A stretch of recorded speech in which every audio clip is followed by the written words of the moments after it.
Following the Moravians, what happened was a huge kind of uptick in missionary activity, which we call the first wave of modern missions, the first wave of modern missions. And this wave was missionaries taking the good news of Christ to the seaports and the coastlands of the world. And this is especially between the 1730s and the 1850s. There were now many believers in Europe, and in some ways a degree of Christian civilization. A vision now had been born for going into all the world. But in the 18th century, this was also the era of exploration. For a couple hundred years, the Spanish ships and others have been going around the world, discovering the globe and opening commerce and all that. So we're talking about technology and various things. One of the main things that was there were boats. So what happened was, Germany for hundreds of years really was the center of what God was doing for a period of time. But it began to switch to England, the British Isles, for a period of time. And during the first wave of modern missions, what essentially happened was the missionaries realized there are boats going everywhere for the first time in history. We need to get on those boats, and we need to go with them to the coastal cities of the world. And so they got on the boats and began to travel around Cape Horn. That's how, of course, they were going into Asia. They came across to the New World. They came into the seaport areas. Notice some of the dots that are along the coastal areas here. Especially during that time period, most people lived near the seaports. They lived near the coastlands. Just like today we live near malls or towns or whatever. That's where the center of trade was. It's where water was. It's where civilization was. So this again was a kind of a natural advance. But to start this all off in terms of a major figure in history, we want to begin with the man who's considered the father of modern missions. Now that's after the Moravians and maybe Zinzendorf, but he's called the father of modern missions. And that man's name is William Carey. William Carey. And he was an Englishman. He was a Brit. And God used him tremendously to launch, in an official way, the age of modern missions. William Carey was born in 1761. He was a common guy, just like any of us. He was apprenticed to be a shoemaker, cobbler in England.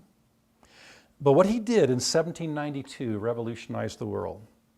He actually published a book which was really the first missiologist book of all time. 87 pages. I'll give you the exact title. It was called An Inquiry into the Obligation of Christians to Use Means for the Conversion of the Heathens, in which the religious state of the different nations of the world, the success of former undertakings, and the practicality of further undertakings are considered. 40 words. They liked long titles during those days. But it's been narrowed down to an inquiry into the obligation to reach the heathen. You can actually pull this right up on the web. It's phenomenal to look at. 87 pages, where Kerry gives just a brief history of missions. Then he has about 40 pages of charts of the world where who knows how he got the data, So he didn't get it like we got it today, but he names about the 100 countries in the world at the time. He estimates, what they believe and how many are saved and lost and the gospel and so forth. It's just an amazing thing if you look up his original book. So he's the first one to kind of say, hey, we need to look at the world and we are obligated to go forth and to reach them. And that gave birth to the first Protestant missionary society that was called the London Baptist Missionary Society, of which Carey became famous for this phrase: expect great things from God, attempt great things for God. Expect great things from God, attempt great things for God. Carey married, sailed to India in 1793. India. So he got on a boat in the British Isles, traveled in a boat without a motor all the way up here to what's now is modern day Calcutta. Took him 5 months to get there. During those days, a lot of people died on the way. That's not your normal mission trip compared to today. He and his family eventually moved a little bit north of Calcutta and were engaged in ministry there. By 1795, they'd started the first Baptist church in India. Remember, we said Thomas had actually gone to India centuries before, but now we're many years later. And the first Baptist church in 1795, north of Calcutta in India, there were 4 members. Unfortunately, they were all Brits. So not much happened there in the first couple of years, though they tried. Carey eventually moved south. His first wife died. He married another woman. She died, married another. A lot of the missionary stories are filled with incredible heartache, incredible loss, incredible disease, all kinds of things, and incredible human foibles. These people are no different than you and I. And you see that when you read all their biographies. But nonetheless, tremendous dedication. Eventually, Kerry set up in a place called Serampore, which is much closer to Calcutta. And he gave about 34 years of his life toward reaching the Indian population for Christ. He was joined there by a couple guys. They became kind of a famous missionary team. Their names were Joshua Marshman and William Ward. And they began to do a number of different things over these 3 decades. One of the biggest was Bible translation. And by 1824, they had actually translated the Bible into 6 different Indian languages. Now, of course, in India at this time, you didn't just have Hindi, the main language, you had all kinds of other languages, just like in many other countries. So they did 6 different translations of the full Bible and 46 partial translations in other languages.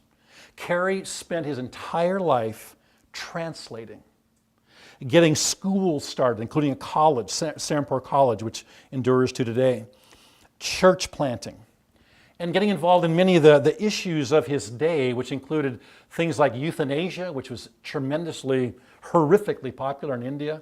And another thing you probably maybe not heard much about, but it's called widow burning. It's the idea that in Indian culture, when a man died, the woman was burned on the pyre with him, alive.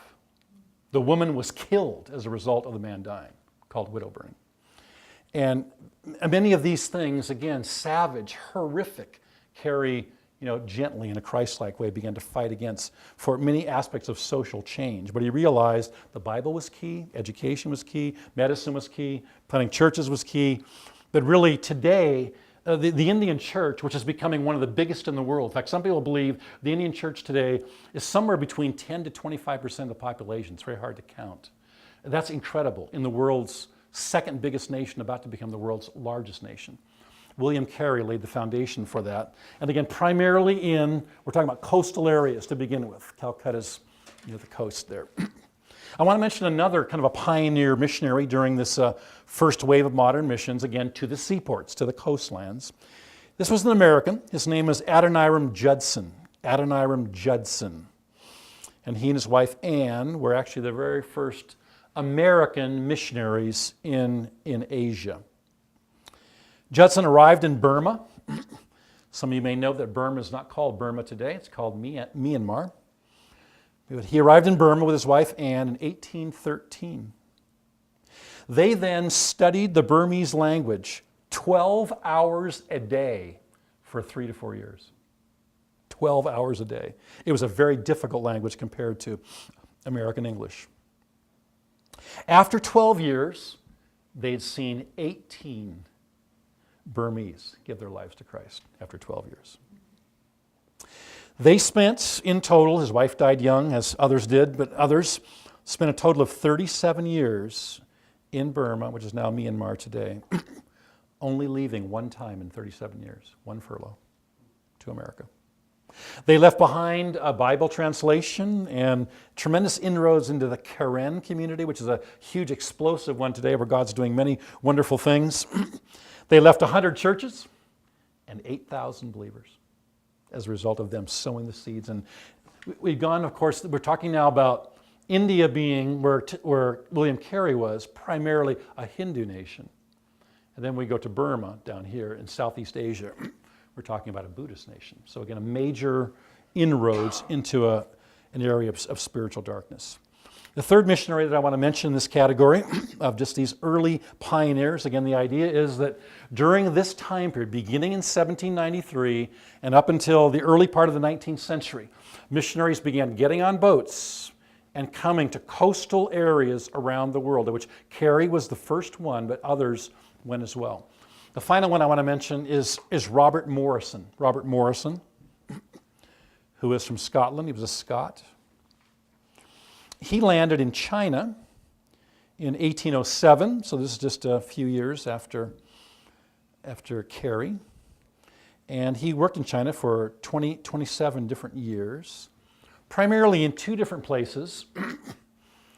He traveled and came into China and arrived near what we call Hong Kong today, a Portuguese colony. It's known as Macau. And then he especially ministered in Macau and in another city that for many years was called Canton. I was there about a year ago. Today it's called Guangzhou, one of the biggest cities in China. And that's where Robert Morrison basically lived his life. He gave the Chinese their first Bible, their very first Bible in Chinese. An incredible feat. And one of the main things that began to advance the gospel in China. He also completed a dictionary. It was especially used by foreigners to be able to deal with the Chinese language. Started a school like they all did. Dispensary for medical needs in these areas of China. I was reading an article recently which just came out in Christianity Today about how the missionaries of this era created the modern world.